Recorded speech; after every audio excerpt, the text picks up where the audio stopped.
Menarik ya, lihat Gus Imin dan Anies Baswedan atau Anies Gus Imin, bagaimana mereka bisa akrab ya, itu penting tuh ya, keakraban seperti itu.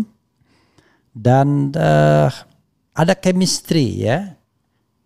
Jadi chemistry itu penting itu kalau mau pasangan. Nah, pas masalahnya apakah ada chemistry antara Ganjar sama Mahfud atau Prabowo dengan kayak apa jenenge Gibran Raka Buming. Saya membayangkan jangan-jangan mengkeret dia duduk sama Prabowo selama 1 jam misalnya. Tapi Anies Imin cukup seimbang ya, dari generasi yang sama, aktivis mahasiswa, ya kecerdasan kurang lebih sama, walaupun to some extent tentu Anies unggul di hal-hal yang lebih advance ya, kalau kita bicara tentang ilmu pengetahuan, karena Anies PhD dari Amerika Serikat dan juga bahasa Inggrisnya jago, tetapi paling tidak level intelektualnya ya more or less lah kurang lebih. Ganjar sama Mahfud ya oke, tapi ada gap di generasi karena Mahfud itu 12 tahun lebih tua dibandingkan Ganjar. Apalagi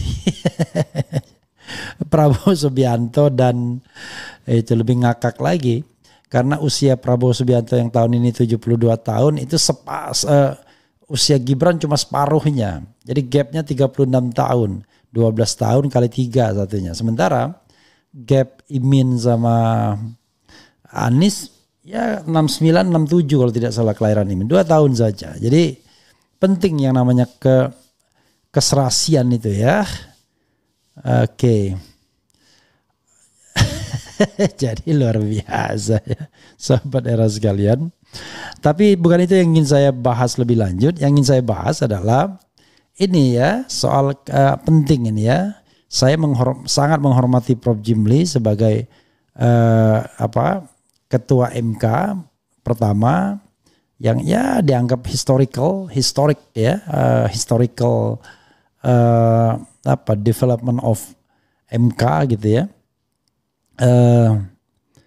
Dan juga dia seorang pakar hukum tata negara, pernah jadi dosen saya di UI juga. Tapi jangan sampai dia kemudian menerima order tentang konflik of interest, tapi dia juga ternyata punya potensi konflik of interest ya. Jadi need a clarification dari Prof. Jimli As-Siddiqi ya, jangan sampai terima-terima saja karena kredibilitas itu penting ya.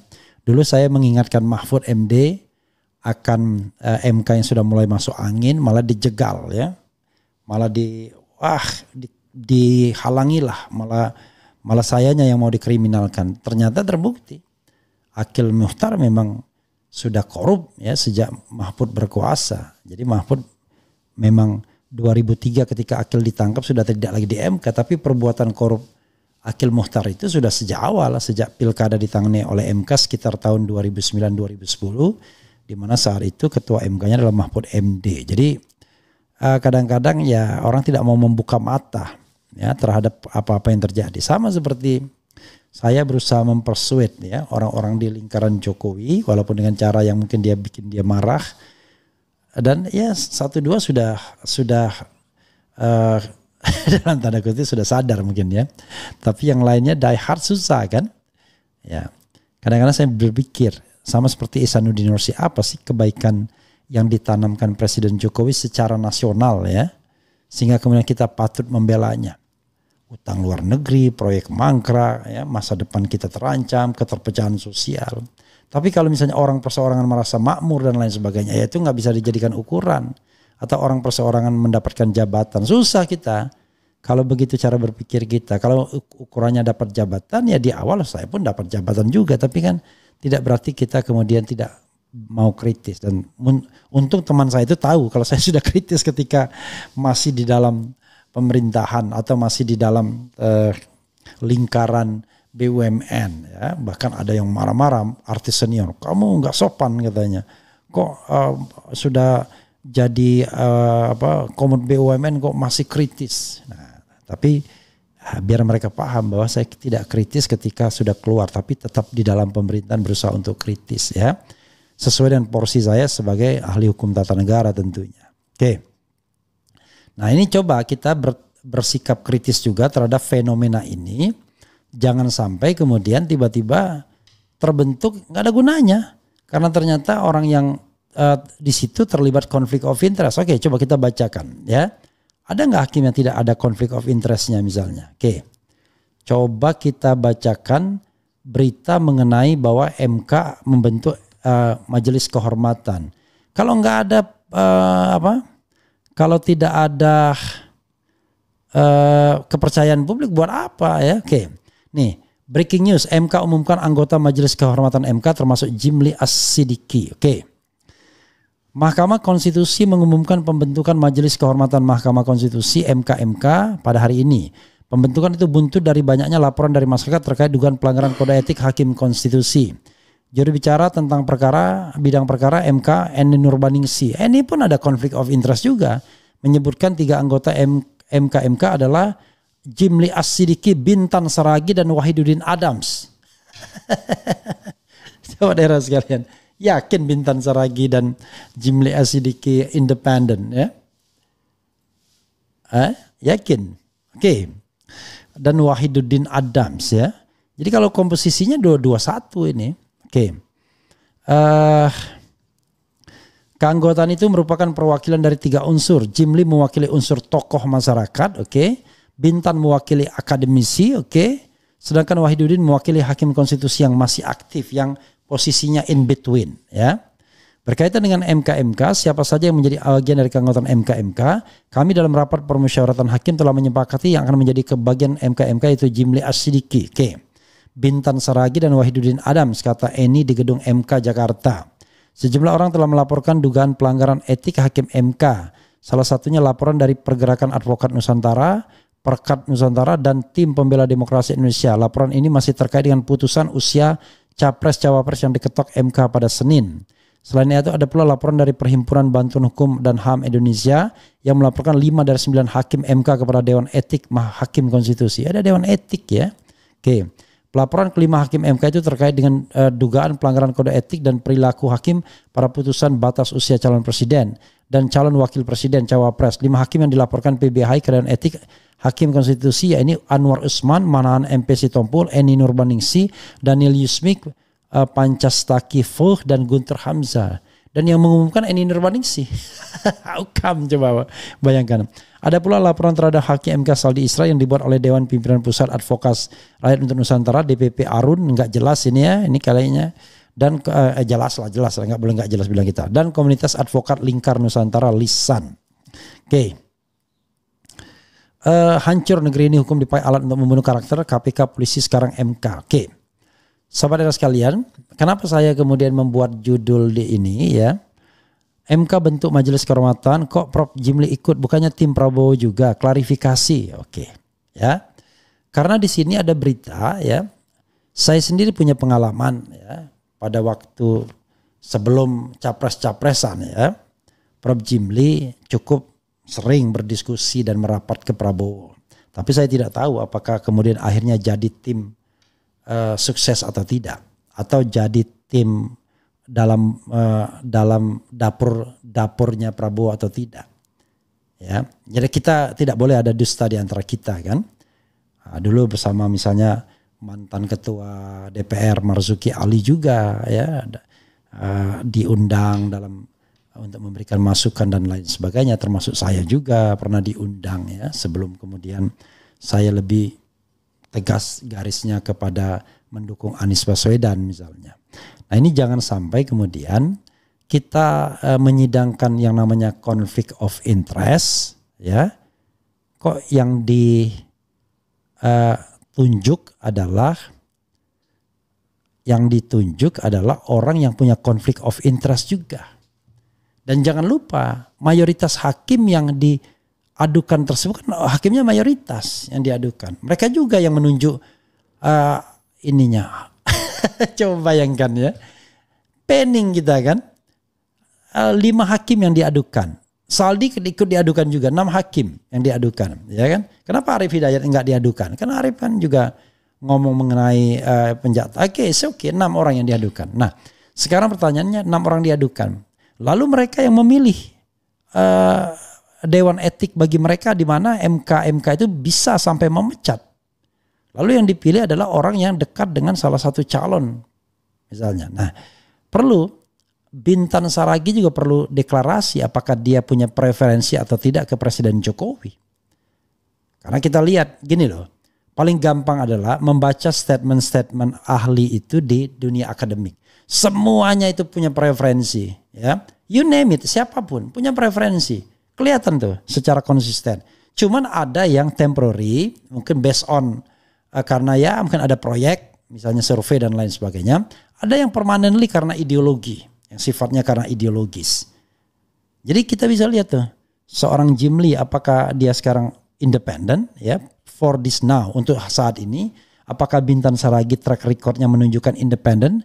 Apakah tidak ada keberpihakan ke sana? Apakah Wahidudin Adams juga orang yang saat ini independen? Tapi kalau Wahidudin Adams insya Allah independen, insya Allah. Tapi apakah dia tega misalnya menjatuhkan pemberhentian kepada koleganya sendiri? Karena MK itu bisa sampai memberhentikan. Karena konflik of interest mempengaruhi putusan itu adalah masalah yang serius yang dilakukan Anwar Usman misalnya. Di sini ada 2 berita misalnya ya. Ex-ketua MK Jimli Asidiki turut hadiri pertemuan Prabowo Wiranto. Itu ada berita ini. Kemudian ada juga berita ini. Misalnya berita dia dengan Amran Sulaiman. Jimli Asidiki dan Amran Sulaiman bertemu Prabowo Subianto. Bahas apa? Tanda tanya. Jadi sahabat era sekalian, sekali lagi ya saya sangat menghormati Prof. Jimli, tidak ingin beliau terlibat pula dalam konflik of interest. Apalagi dia saat ini seorang politisi, not only guru besar. Kenapa begitu? Karena dia anggota Dewan Perwakilan Daerah. Ya politisi lah, masa anggota DPD bukan politisi kan? Ini penting, jangan sampai kemudian MK ini justru jadi bunker untuk menutupi semua kasus yang punya potensi adanya konflik of interest. Sahabat era sekalian, ya, MK didesain untuk mengawal kemenangan kubu istana ini sudah dari awal sebelumnya. Apa contohnya? Memperpanjang masa jabatan MK dari 5 tahun ke 15 tahun. Apa yang terjadi? MK akan menyidangkan pemilu sekarang 2024 dan sebagian mereka sampai ke pemilu 2029. Bayangkan 3 pemilu mereka yang garap dalam tanda kutip. Atau setidaknya 2 pemilu dengan rezim yang sama, dengan komposisi hakim yang sama. Nah, kita perlu melihat ini. Ya itulah susahnya kalau kepentingan itu jangka pendek semua. Sekarang ketika misalnya Prabowo Gibran, kira-kira the ruling party seperti PDIP menyesal nggak memberikan perpanjangan masa jabatan 15 tahun tersebut? Ternyata ketika dihadapkan pada kepentingan istana mereka cuma minoritas saja. Tapi kalau kepentingan istana dan kepentingan Teguh Umar bersatu memang mayoritas mereka. Paling tidak 7-2 skornya. Tapi begitu berhadapan sama kepentingan istana kemarin kalah skornya 5-4. Jadi membangun sebuah sistem itu jangan jangka pendek sobat era sekalian ya. Saya sampai teman saya mengatakan nggak apa-apa bang katanya ngomong seperti ini. Enggak. Saya yakin Prof. Jimli berjiwa besar ya. Dan dia akan mengklarifikasi ya. Ketimbang orang lain mempersoalkannya lebih baik muridnya sendiri yang mempersoalkan. Seandainya dia memang punya konflik of interest ya. Sekarang menjadi tim sukses Prabowo baik secara terang-terangan maupun secara diam-diam. Tapi kalau memang tidak ada dan kita harapkan independensinya, go ahead. Jadi sebagai murid ya saya akan bangga kalau dia bisa independen memutuskan. Tapi kalau tidak ada kepercayaan masyarakat, wah gawat. Ya. Atau misalnya nanti sanksinya gaya-gaya majelis Dewan Pengawas KPK. Peringatan, nggak ada gunanya. Sanksi itu 2 saja. Karena ini kita membutuhkan etik tingkat tinggi, berhentikan. Ya kan? Udah jelas konflik of interest. Atau kalau memang tidak terbukti konflik of interest dan lain sebagainya, enggak, berhentikan. Tapi kalau cuma peringatan, orang Indonesia ini enggak ada malunya. Ya coba lihat ke anggota ketua KPU. Udah jelas. Udah jelas kan aib yang ada. Tetap aja bertahan. Cuma diperingatkan. Bayangkan. Ya kan? Itu yang kita harus pahami ya. Padahal harusnya sudah harus diberhentikan. Bagaimana mungkin? Dengan pihak dia berjalan ke mana itu, ke sampai subuh atau apa begitu. Oke. Coba kita bacakan ya. Misalnya gini. Ex Ketua MK Jimli As-Sidiki turut hadiri pertemuan Prabowo Wiranto. Itu tanggal 1 Mei 2023. Apa pula urusannya kan? Mantan Ketua MK Jimli As-Sidiki turut hadir dalam pertemuan antara Ketua Umum Gerindra Prabowo Subianto dengan Wiranto. Pertemuan itu digelar di kediaman Prabowo, Hambalang, Kabupaten Bogor, Jawa Barat. Jauh lagi, bayangkan. Saat pertemuan berlangsung, Jimli duduk di jajaran petinggi Gerindra. Bayangkan, Jimli tidak bicara saat konferensi pers berlangsung. Kemudian selain Jimli, mantan petinggi Partai Demokrat Marzuki Ali juga hadir dalam pertemuan tersebut. Karena yang saya tahu dua orang ini memang melipir ke timnya Prabowo ya.